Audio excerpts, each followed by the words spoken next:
Welcome to Herbie's Cooking Corner for October 19th, 2021. This time, we will be making ranch chicken. If you care to follow along, you will need the following: either boneless chicken breasts or thighs, breadcrumbs, ranch dressing, a baking sheet, and 2 bowls. Hello everyone, and welcome to Herbie's Cooking Corner for October the 19th, 2021. My name is Herbie Allen, and welcome to this week's edition where we're going to be making crispy ranch chicken. I want to say hi to everybody who's listening to us both live and via the podcast. For you podcast listeners, we are live every other Tuesday, the first and third Tuesday of the month from 9 to 10 Central Time, which is 10 to 11 Eastern Time. So we'd love to have you join us live. Before we get started, I want to briefly mention that next Thursday on the ACB CCLV call, I have been asked to lecture on cooking techniques as a blind person. That is going to be at 8 p.m. Eastern, 7 Central. So that will be not this Thursday, but next Thursday. I believe that is the 28th. So I encourage you all to come for that. That is will be listed on the community calls, so be on the lookout for that. I will just be talking about overall techniques in general, not cooking anything specific. Why don't we get things started off with a really bad joke that I thought of this morning after our morning calls. Why did the chicken cross the road? He wanted to escape the ranch. Okay. That is, like I said, a bad joke. This is a fairly simple recipe, and there are 2 ways you can do this, oven or fried. I am going to do this in the oven because it is a little bit simpler. So the first thing we're going to do is get our chicken out of the... Well, actually, you know what? Before we start with the chicken, it'll be easier if we deal with our ingredients first. So I have 2 bowls here, one for the breadcrumbs and one for the ranch. And I'm going to start with the breadcrumbs. You can hear them in my hand. How do you know these are breadcrumbs? They come in a very distinctive can that has a removable lid, and it's a very tall canister. And it has a little pull tab thing when you first open the lid inside. So there's like a film pull tab thing that we can just kind of pull up very carefully and get off. So I am using plain breadcrumbs for this recipe, but you can use Italian herb or garlic or whatnot, whatever your choice is. It does affect the flavor a little bit, but we're going to pour the breadcrumbs into the bowl. How much breadcrumbs? It really depends on a lot of things, like how much chicken you're using and whatnot. I'm just going to probably pour in about half the can. That may already be overdoing it. It may not. We will find out. And I'm going to put the lid back on, and I'm just going to move these over to the left side of my stove. And they do not need to be refrigerated or anything like that. Next is ranch. I like to use the big bottles of ranch, mainly because I want to make sure I have enough, and then also that's what we use as our salad dressing anyway, so any ranch that doesn't get used in this recipe, just ends up on our salads later on. And yes, this recipe does go well with salad. So ranch is a very distinctive bottle, and you can get it in various containers, I think. But I primarily get the Hidden Valley brand, which is, like I said, a plastic bottle. Now, it can feel similar to some other bottles like barbecue sauce, for instance, but you can usually tell the ranch, Hidden Valley ranch, for instance, the paper that keeps the lid secure covers the entire neck of the bottle, whereas like some barbecue sauce ones, you might just see paper on the lid and then nothing covering the neck. Also, barbecue sauce bottles can have like slightly different shapes. But sometimes we've almost had barbecue sauce on our salad because the bottles look so similar that unless you have a sense of smell, you have to otherwise scan with your phone or using Aira or whatever. So I should mention that I like to use really good sized bowls for this. So I've got the breadcrumbs in one bowl. Now I'm going to squeeze the ranch into the other one. I want to make sure there's enough ranch because we want this thing well flavored.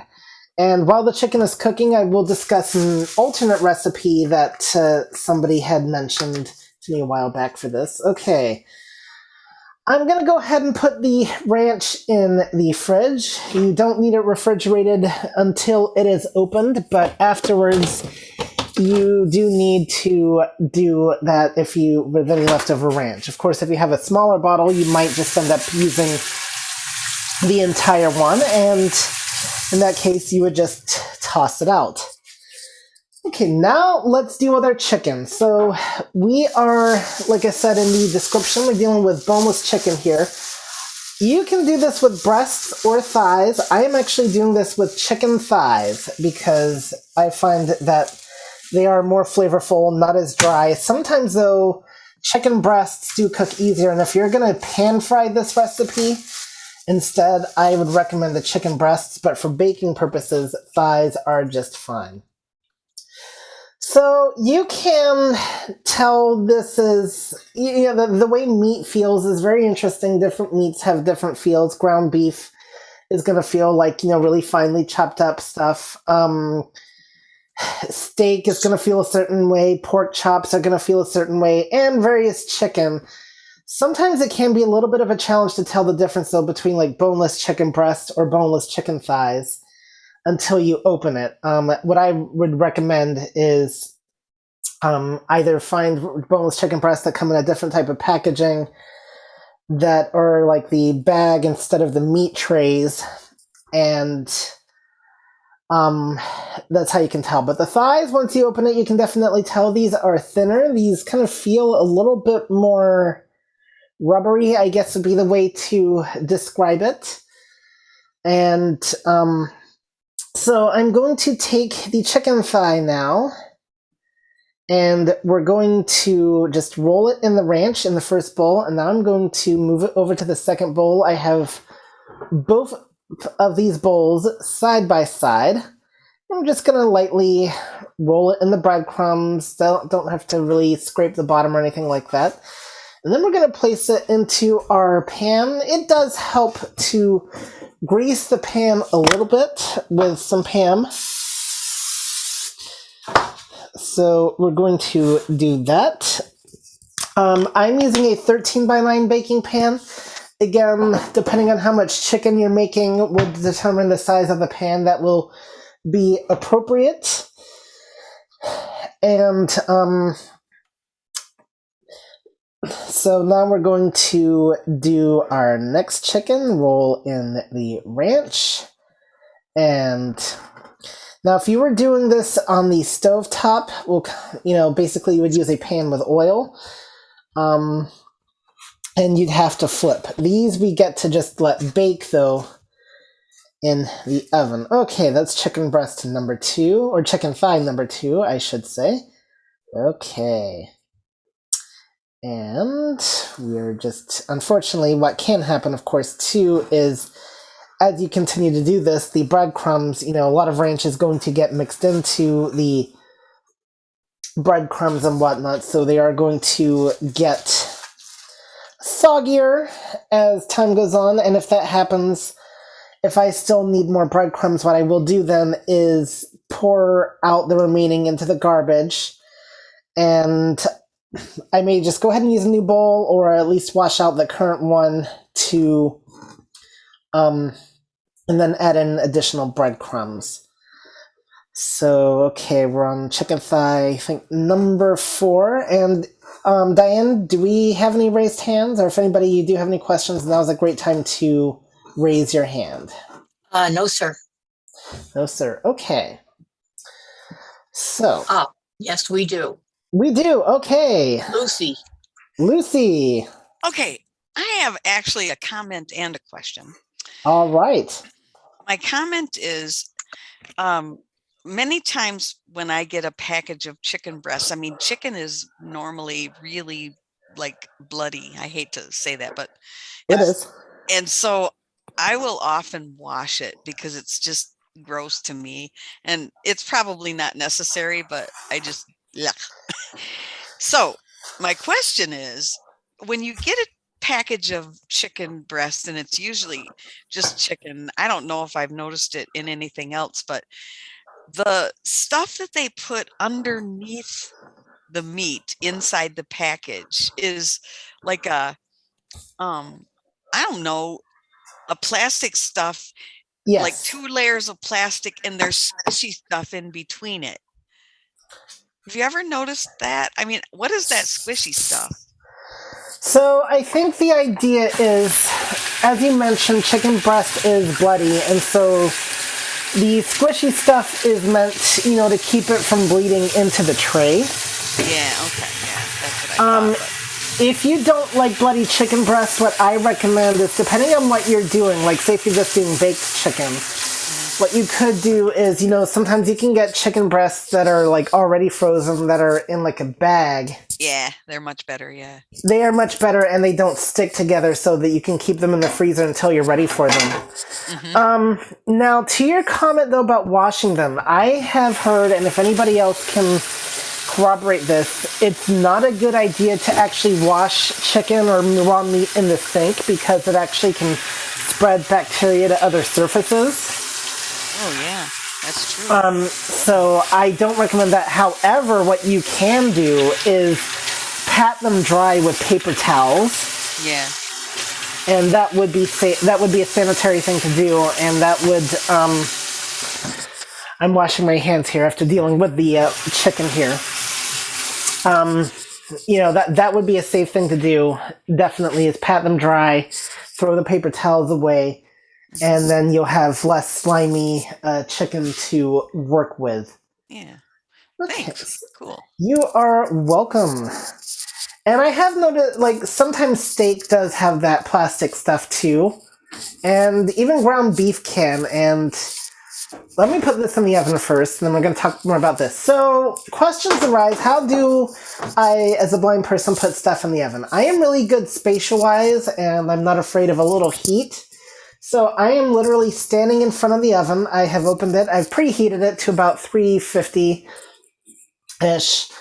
And I'm standing right in front of it. I don't move the rack out, but I know where it is. And I'm going to place it in the oven. I can use the pan to feel where the rack is, and then I can just scooch it back a little bit. And now we close it. There you go. If you can stand a little bit of heat, you'll find this, I think, to be the most easiest. If you are not good with heat or you're nervous about cooking, this may not be the best technique. Amazon, set timer for 35 minutes. 35 minutes. So that should be good, and we will check on it after that. So now we've got to do a little bit of cleanup here. Oh, but I was going to tell you a story real quick. So that squishy stuff, as I throw the chicken tray away, is, you can also encounter that in ground beef. And I almost made a mistake once of,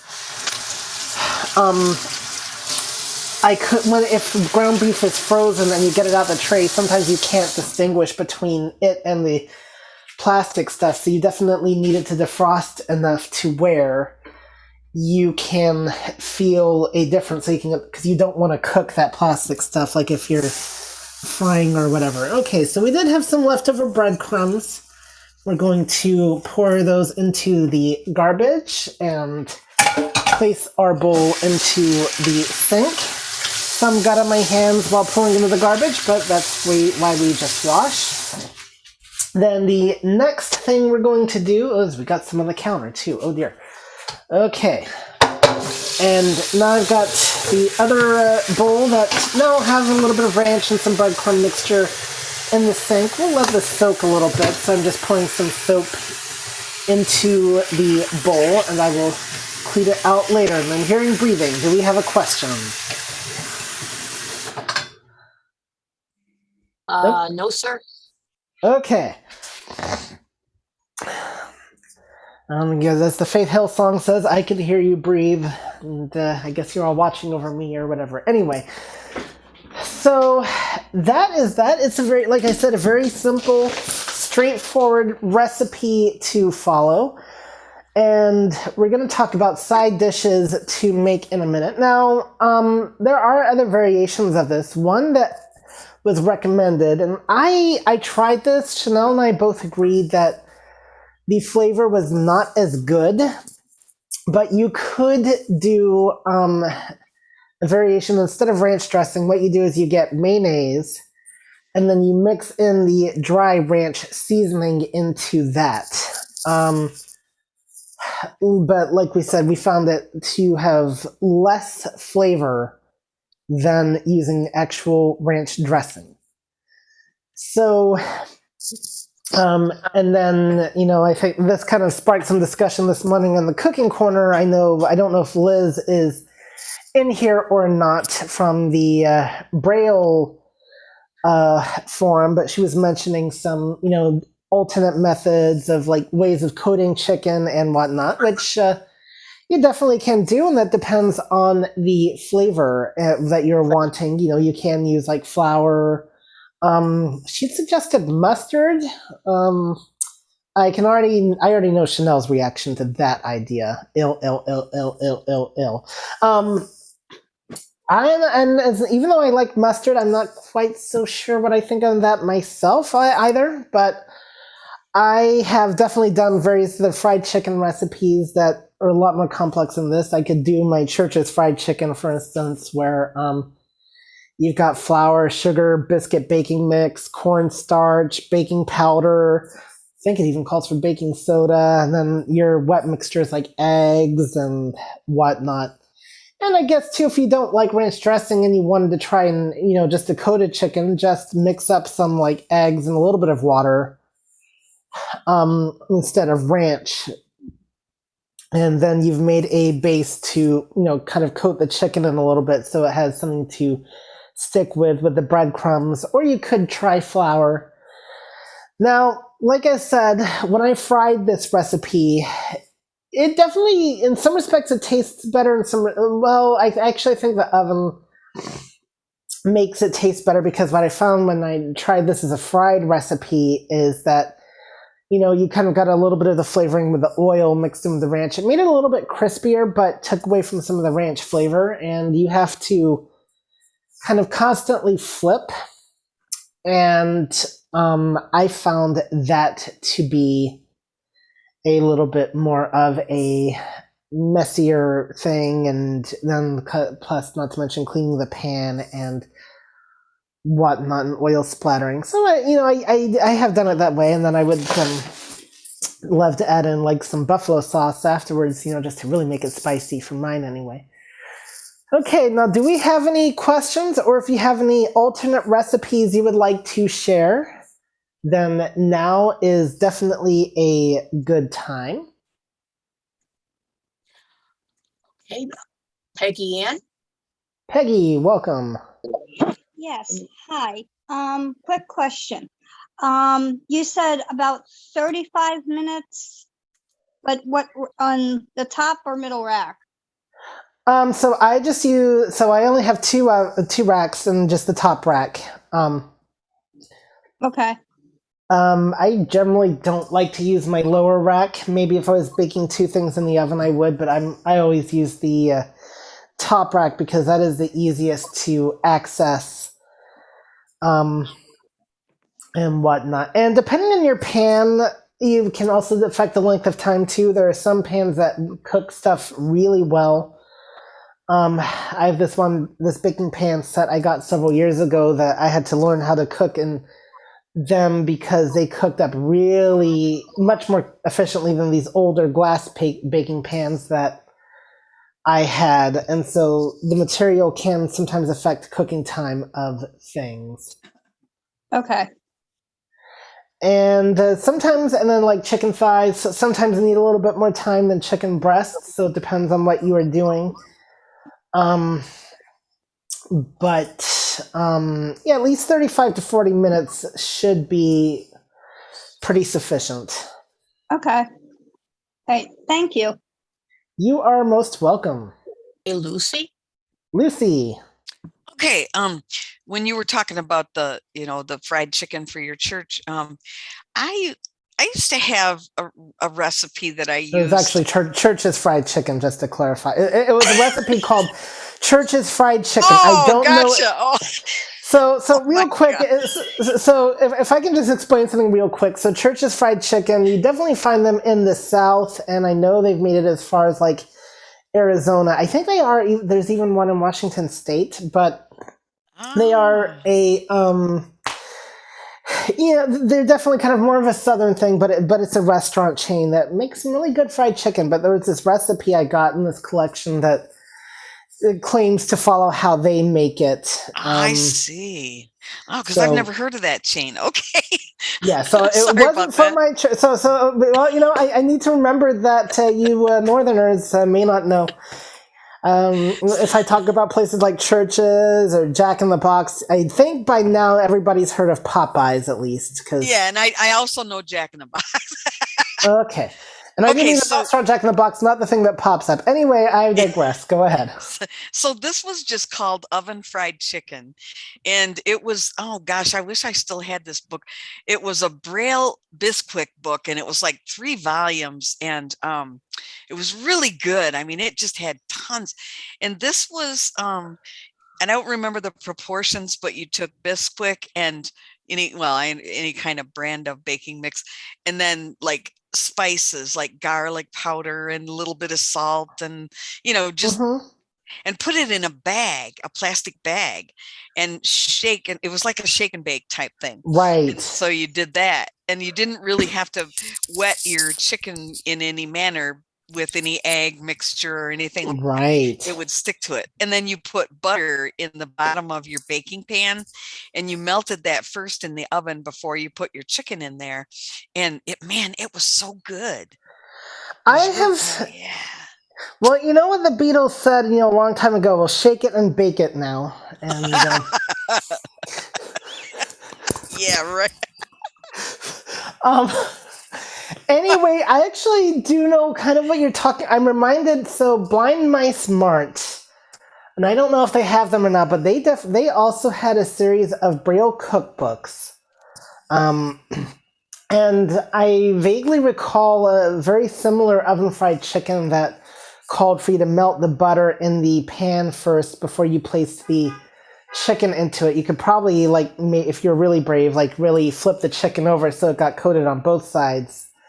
Yeah, Um, may have done that. I may have done that.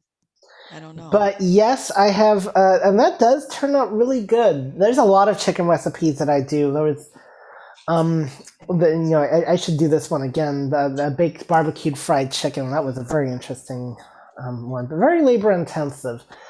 Yeah. There's all sorts of things you can do with chicken though. But yeah, definitely. That would I have heard of recipes like that where the butter acts like the grease, so and it definitely gives it a really good flavor.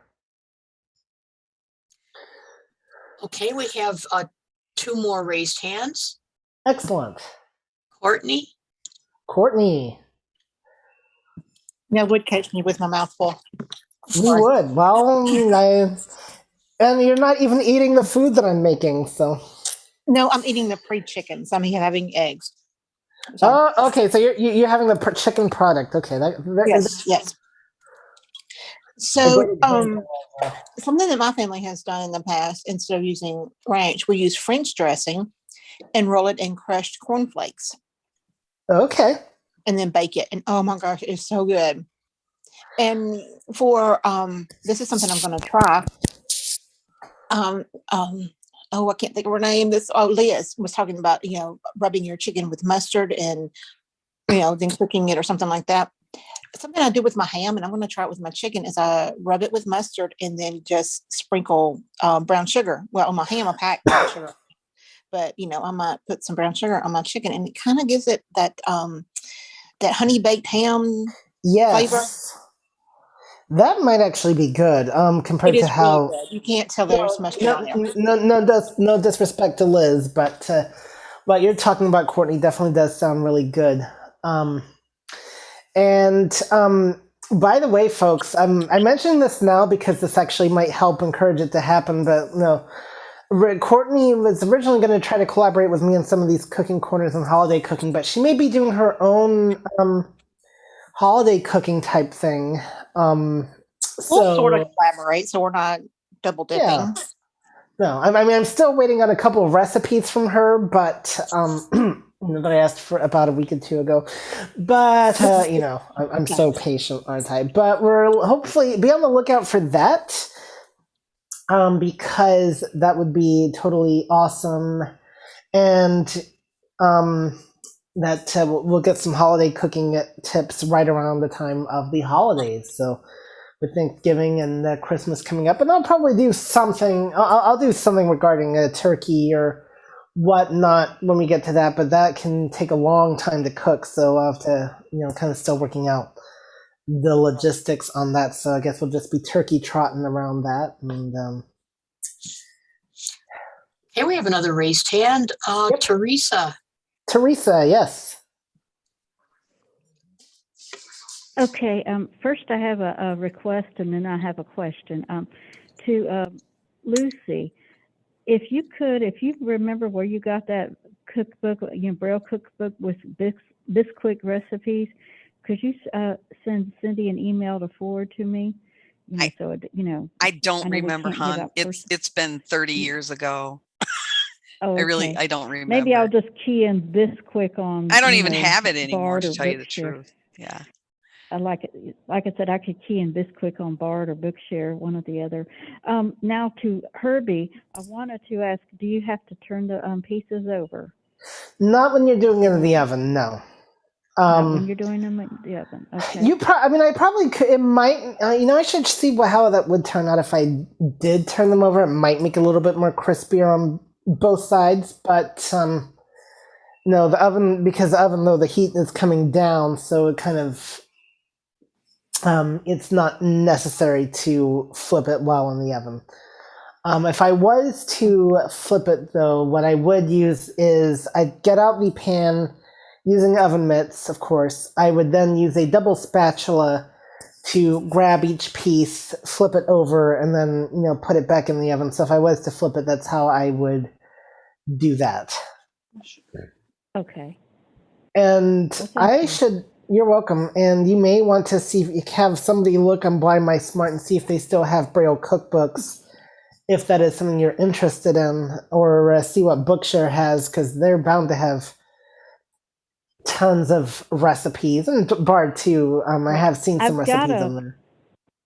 I have a print copy of a book with Bisquick recipes that I got from Avon several years ago, or I did. But like I said, it is in print, and I do not read print. Well, I don't know why they Unless I can't had make up a tools. Braille copy, but Yeah. I didn't know they did. I didn't know they did food. I thought they always said those products like lipstick and whatnot. Uh-huh.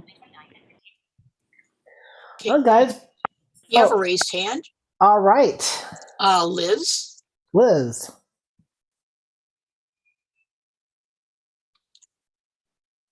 Liz. So your audio is muted, Liz. Alt A if you're on the Oh. PC.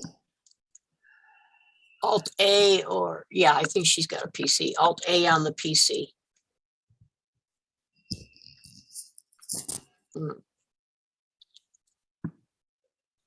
She's the only one whose hand is raised. All right, Liz. Well, I'll just continue on jabbering then, and when you when you get unmuted, just feel free to jump in, and we will go to you until anybody else. And if anybody else has any questions, now is definitely a good time to raise your hand. Okay, Liz is back in the Hi, meeting. I'm back. There back. you go. Okay, I'm sorry. I didn't hear the alt mute.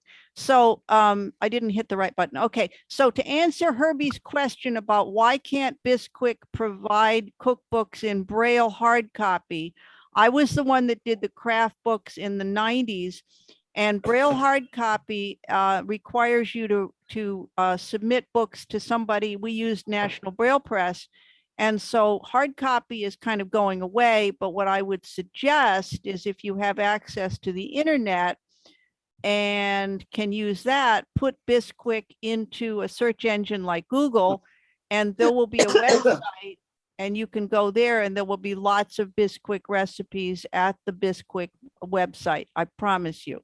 And at that point, you could copy them into a document. And then if you have a Braille display, you can read it that way. So that would be what is taking the place of lots and lots of hard copy paper. So that's my thought about Bisquick.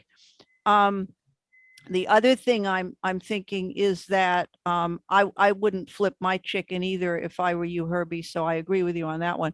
The other thing is basically you're dealing with something to make the coating stick and the coating. So if you, for instance, didn't want to use ranch dressing because you could only find stuff that had a lot of preservatives in it, like Kraft, you might want to use something like Spectrum mayonnaise or yogurt or buttermilk and mayonnaise or something, or mustard. So all you really need is glop, and that will make the coating stick. You could even use an egg, I suppose. And then if you didn't happen to have breadcrumbs around the house, which I never do anyways, you could always use something like flour and cornmeal, or flour or cornmeal, or flour and sesame seeds, or whatever. And as long as you've got the baking sheet and you've got the chicken on there, you might as well take put vegetables around it and cook them at the same time. Like take a cauliflower and pull it apart into florets, or take green beans and snap the ends off them, or take asparagus and snap the ends off that, or put in those little baby carrots. All of this doesn't require a knife for those of you who don't want to cut stuff up too much. Or you can, cut up other stuff. But that way you would have everything on one sheet pan and you've got dinner, and you just throw in a baked potato or a sweet potato or whatever, and you've made your whole thing. So I hope that's useful to somebody. So yeah. Definitely. All right. Another thing you can do with those veggies too, if you have an air fryer and you want to do it that way, you can also put them in that, and that also makes them crisp. But so there are definitely two ways you can do that. So thank you for that, Liz. And just a word of warning about when you're copying stuff from the internet, like there was this really interesting chocolate cake recipe I wanted to copy several years ago, and I made the mistake of trying to copy it into Word, and unfortunately this was one of those sites that had like a lot of ads and whatnot. This was the Food Network. Yeah, that site was, let's see if it's improved any, but if you're going to copy stuff, you may have to you try to do it in a text file, and that should try to strip out a lot of the extra formatting and whatnot. But some sites may just be so jumpy, you may have to ultimately do it by hand, or kind of be very careful on how you copy and paste. So unfortunately, some of these sites do have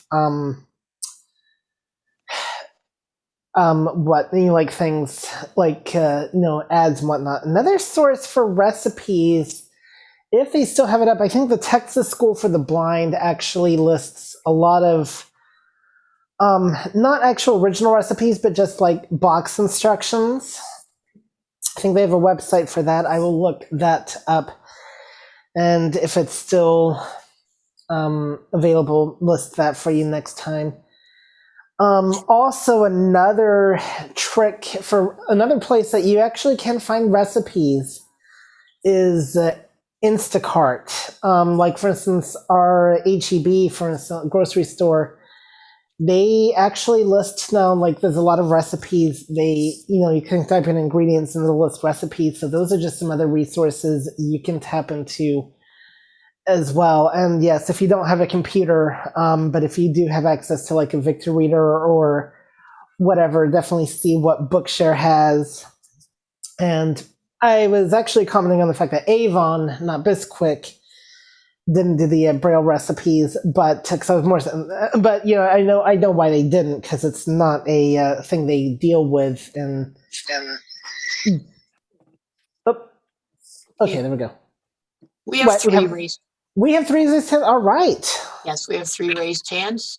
First is Courtney. Yes, ma'am.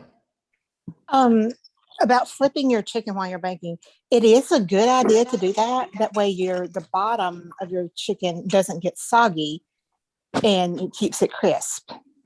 Now, I don't always do that, but it is a good idea to do that. Well, you know what? I've got nothing better to do in the moment. I've got to start the green beans in a minute here, but let's see what happened. Let's go ahead and flip the chicken right now. And real quick, and then we'll get to the other two raised hands, I promise. So I'm going to take the pan out of the oven. And this is a little bit delicate work here, but now where is I prefer the double spatula because it can grip things. And so what we're going to do is chicken piece number 1, you are flipped. Chicken piece number 2, and trying to do this by feel can be a little bit of a chore. So this is kind of an optional thing. I just kind of am feeling along with the chicken, looking for each individual piece as I flip. Now I'll just kind of use my hands to just verify if I flipped everything. Looks like I have. So, okay. So you just kind of feel along for each piece with your spatula, and then you grab it, you flip it, and there you go. We're going to put this back in the oven, and Chanel will tell us a little bit later on if the flipped chicken tastes better than how I've done it without flipping. So, there we go. Next And we you have have- Liz. Okay, Liz, yes. Yeah, hi there. Bookshare has huge numbers of cookbooks. I mean, enormous numbers of cookbooks, everything from really easy stuff. And one of the easy ways to find it is just in the search box, put in your ingredient, like put in chicken or put in vegetables or put in, I don't know, anything you think of, rice or whatever, some kind of ingredient, and you will come up with enormous numbers of cookbooks. And I have never had anything when I've listened to Splendid Table or one of these other cooking podcasts and they have a cookbook author on it.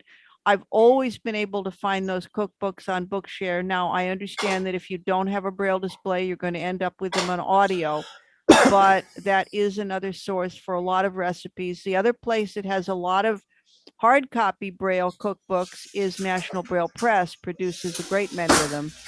And so that may be another way to get info.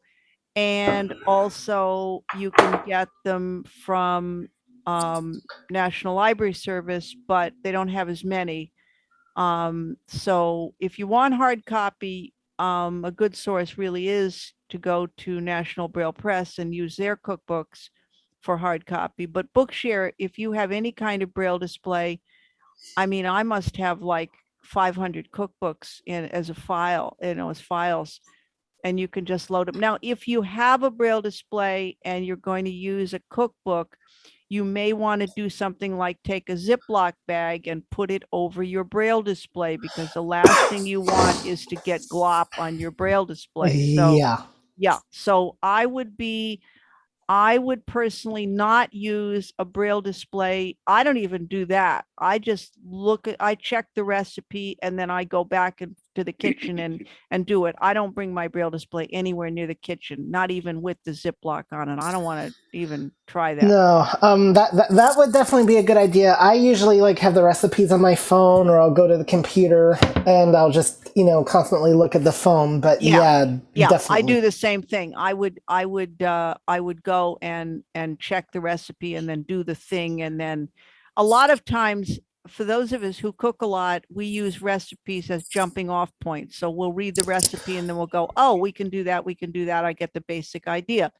if you had a very specific recipe, I would not bring my Braille display in the kitchen, even covered with a plastic bag. It's just too dangerous. Too much stuff can go wrong. So hopefully that's useful to somebody. Definitely. What I would recommend if you are going to use a Braille display is, if you need to refer back to it, is don't have it in the kitchen. Have it on, like, say, your dining room table. And then, wash your hands before you go back to that display. Yes. Wash your hands like every time you touch your Braille display. In fact, Yes. even if you're not cooking, it's a really good idea for Braille display. I'm the Braille Together person, so I have to say this. But, before you pick up your Braille display, wash your hands. And don't use lots. There seems to be some belief out there about lotion. Watch the lotion. Don't use lotions. Goodbye. I'm that is muting. good to know. Yep. Okay. All right. So, we got the TGR on that, folks. So, okay, I'll quit microwave 2 contractions now. I do understand we have a third raised hand. I'm going to get to that in just a second, but You actually have 2. 2. Okay, so we will get to you 2 in just a second, but the wife of the household here asked if I'd make green beans for her this morning, and I'm going to do just that. And so this recipe does go well mixed in with green beans. And so we end up doing the canned stuff here. And there are definitely, of course, you can do the canned stuff, you can do frozen stuff.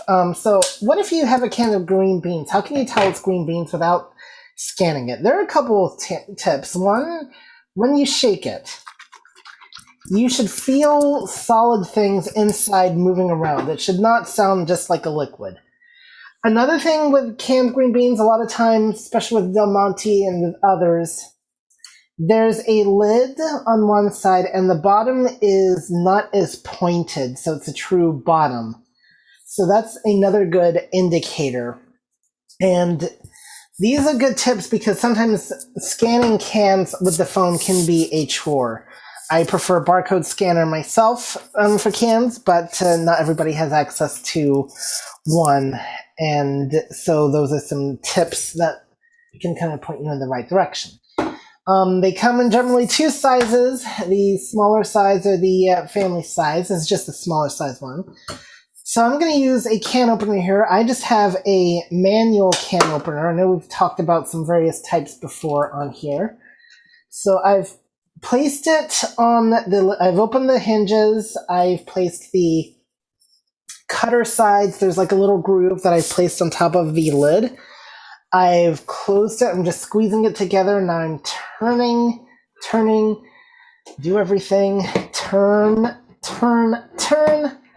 There will be a click and we turn to kind of make sure that it gets the entire lid off. Okay, the lid is loose enough now. So sometimes you have to be careful. Biscuit cans are the worst. In fact, I refuse not to do anything with canned biscuits. I have made some mistakes with those and really cut myself on those very sharp edges that they have.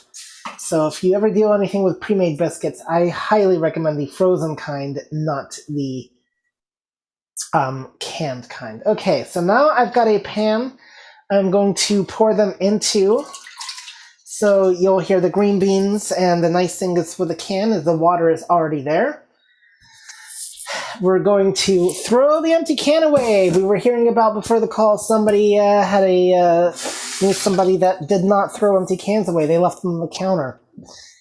Oh dear, that's all I can say to that. But here we're a little bit more civilized, I hope. So next, we're going to add in a little bit of butter. I generally use the unsalted butter for this. And I like the half sticks because it's easier to measure out what we need, but it doesn't really matter. You can also use like the spreadable butter and just add in a glob that way. And we're going to open the foil, the plastic, whatever it is that's wrapped up in. And you gotta, we can open one side. I'm gonna kind of peel off the other side a little bit here. So now it's just sitting in its thing, and now I'm going to use the knife and just try to cut off a butter knife. By the way, these are not very sharp. You use a nice little square, good sized pat. of butter. Okay, we're going to put the knife in the sink. We're going to set the butter here in the center of the pan, and it is going to melt as the green beans start cooking, and then I will do some stirring. So that is how we do that. And then I'm going to put the remaining butter in the fridge, wrapped up in its wrapping things. Okay, I do apologize for those of you that raised hands. I'm not trying to neglect you, but we will get to you now. So Diane, who do we have? Jeanette? Jeanette. Hi, it's always interesting to see how people cook because we're all so different. I don't tend to use the water from the green beans. This is not why I called, but I just want to say the reason I don't is for anyone who buys the low sodium ones. That water is kind of gross. So I drain it. And one of the ways that I drain mine is I take a strainer and I pour the can so that the water goes into and through the strainer, and then I put my green beans in. But that's not the original reason I called. So well, there's nothing wrong. You don't have to have an original reason. It's all good here. So the original reason I called was to say that with Bookshare, with NBP, you can, they do for most of their cookbooks have the electronic version for those of us who prefer that. Right. But what I do, because I would be nervous about putting a plastic bag over my Braille display, is I take the old-fashioned Braille writer. And if you don't know how to use a Braille writer, then I would take some kind of a recorder, whether it be your Stream or an Olympus or whatever you use. I look through my files on the Braille display and I pick the recipe I want to do at the time. And if I want to follow it exactly without doing something else, I'll record it. And then I can deal with that when I'm cooking. The other thing is, if I'm looking for a recipe and I don't think I have one, I will do an internet search. I will go to Google, and I will do Control E, and I'll put in, as I did the other day, turkey chili, low calorie recipes. And then I browsed through and I got several options and I picked one. Yep, and a lot of times you can save those pages to your bookmarks as well, so you can get back to them later on. Yes. So, yep, definitely, by all means. And I don't know if you were wrong here earlier when I was mentioning copying recipes from the internet, but what I was suggesting is copy them into a text file so that way formatting and ads and stuff gets stripped and you'll have a cleaner file to work with. So you may want to do that when copying a recipe from the internet from a lot of these sites that have I ads. always do them in text files just for that reason. Amazon, stop.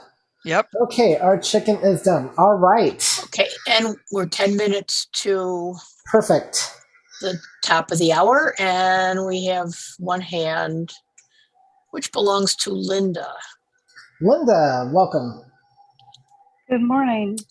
I believe the website for the following the box directions might be directions for me. I haven't used it in a while. That's the one I was thinking of. Thank you. You're welcome. Yep, Directions for Me. It was a project put together, I believe, by the Texas School for the Blind several years ago. And it was especially, it was designed for, because you've got a lot of boxes and whatnot, and sometimes you may know what the box is, but you don't know how to actually follow the instructions. So what they were trying to do is list those instructions publicly, so that way you could easily get to them. So thank you for that, Linda. And by the way, folks, shameless plug here, but Linda is a Instapot expert, or maybe she should say not enough. I don't know, but we learned a lot about the Instapot from her last year on a totally different call. So anyway, My check will be in the mail and trust. So, no, just kidding. So, interesting what you said about the water there, also, Jeanette. Because like I said, I just use the water for cooking purposes, and then I will drain the water out before actually serving them. But you say you drain the water out first, and then I'm assuming you add in your own water, or you just cook them in. Yes, I do. And with the regular salted, it's probably not as big a deal. But I learned early that with the low sodium, the water really tastes pretty nasty. So Interesting. Okay, because like I said, we add in the butter. Sometimes I'll add in some garlic powder. One thing I will recommend, though, guys, if you're going to do what she does, is if you want a good measurement of the water, if you probably could rinse out the can a little bit, but if you pour the water, if you're replacing the water, if you pour the water into the can, it'll give you the exact amount that was in there to begin with. So, just a little tip there if you are using your own water for something like green beans, or even if you make like those frozen juices, those concentrates, you can use those cans to pour in the water into your thing, and not only will that give you a perfect measurement, it'll get out a little bit more of the juice as well. So if you make those frozen concentrates. All right, Diane, do we have any more raised hands? Let's see. Nope. Nope. Okay, so I'm going to get my chicken out of the oven. The Amazon said we were done. So I'm going to do that. And then I don't know if our resident taste tester is going to test it here or at the coffee clutch, because of course everything is piping hot. But we're going to find my strainer, because I do not know where it got to. I'll get off and come to the kitchen. Okay. I see. Oh, there's my strainer. Okay. So I've got the strainer out. For those of you, I recommend the hard plastic ones, not the ones with those flexible plastic bottoms. Just a whole lot easier to work with, in my opinion. And so the kind I have is like, the really big bowl that has, this lot of slides and bottom. So I'm going to take the pan off the stove, move it over to the sink, and place the pan on top of the bowl here and just pour. All right, and then we're just going to shake things up a little bit to get the excess water out.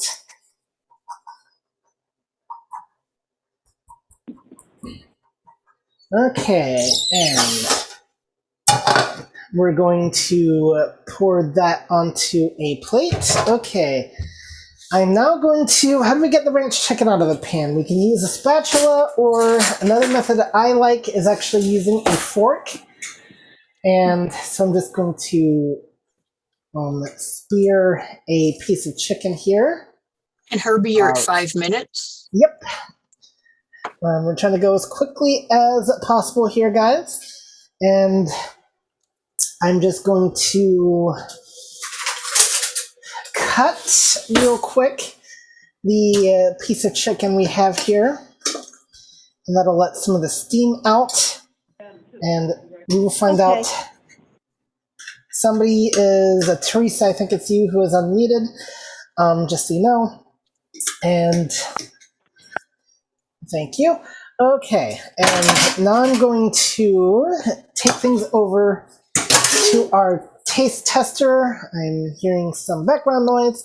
Teresa has her hand up. Do you have time? I do have time. Well, let's first of all, I'm going to give the microphone over to, Chanel's not at the table yet, so go ahead. No, I'm right here. You're right here? Okay, Teresa, and then Chanel will tell us her Okay, opinion. first of all, I want to apologize. I accidentally hit *6 instead Yep, of that's *9. okay. But Go ahead. I wanted to say that allrecipes.com is another good website. Excellent. And don't forget, it's pretty. go ahead. It's pretty user friendly on the on a PC. All right. And also there's a Sheila's recipe swap. Right here in the ACB calls every other Wednesday, you can exchange recipes that way too. Okay, I'm going to give the And we have earpiece one over more. to. One more? Okay. Who? Patricia Lepovsky. Patricia. Hey Herbie, it's Trish. I'm so sorry I got to your call late. I That's got okay. a phone call and lost track of time. So, I just want to make sure that your ranch chicken recipe. Yes. Is that basically where you just dip the chicken in the ranch and then dip it in the breadcrumbs and bake? Yes. And this call is podcasted, so you will be able to go back and review the entire call. And I also included most of the instructions in the description for today. So Okay. Any special kind of ranch dressing that you like, or I just use any the kind Hidden in a Valley bottle? Ranch dressing, but any kind you like. I'm sorry, you use Okay. what? I use the Hidden Valley Ranch, but that's personal preference. So. Okay. All right. All right, Thank guys, you. real quick, Chanel, you've got the earpiece. I'm holding it in front of you. You don't have to wear it, but It's very good. It's right, nice and tender, but I always love this recipe, and it came out good. all right. Thank you for that, Chanel. Sorry, guys, I don't want to be rushing people, but we do have a time crunch that we've got to finish. Okay, so we actually do have 3 minutes. All right. So if there are any last questions, or Chanel, if you want to have any final comments. No raised hands. No raised hands. Okay. So guys, I will have this up a little bit later today, but if you email cookingcorner@986themix.com, that is how you can get a hold of me. And so that is, I'll have that address live in about half an hour or so. For those of you listening on the podcast, it'll all be ready to go for you guys. So I guess I will try my own creation in the meantime. Except what did I do with my knife? I don't know. And I don't, and I do like to use sharper knives for cutting stuff. And different knives do handle stuff totally differently. Okay, let's get some of the steam out here. Okay.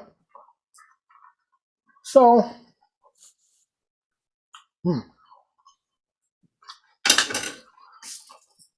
I will say that I think flipping the chicken, excuse me guys, did help it cook more evenly. So I think I will start doing that from now on. But, it did come out good. I can definitely say that. So thank you, Diane, for your wonderful work as always. Thank you, everybody, who participated or just listened. It is very much appreciated. I will be back in a couple of weeks. I have not fully decided on what I will make next, but be sure to stay tuned to your emails for the info on that. Thank you, Chanel, for being a wonderful taste tester. And guys, if you try this recipe, let me know how it works out for you. I'd love to hear from you guys. Have any questions about today's recipe? Or maybe you'd like to make a suggestion for a future call? You may send an email anytime to cookingcorner@986themix.com. That's cookingcorner, all one word, at 986themix.com.